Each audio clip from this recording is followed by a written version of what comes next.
Good evening sa ating mga 5-9 dyan na patuloy na nagko-comment, nag-share sa ating mga videos. Mga 5-9, no?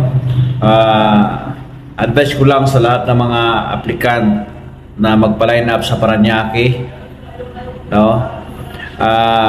Please bring your updated 2-1 files, Xerox, tapos with resume and 2x2 ID pictures, long folder.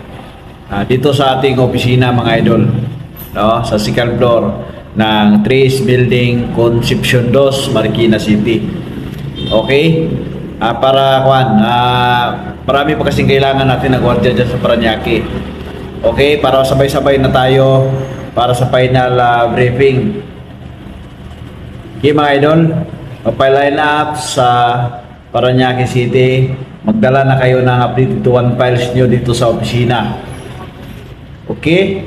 Sa lahat ng mga nagko-comment, nag-share sa ating video, nag-like, nagtatanong dyan na kung available pa ba? Yes, available pa po. Yung Parañaque natin, kulang pa tayo. Okay, alright. Good evening.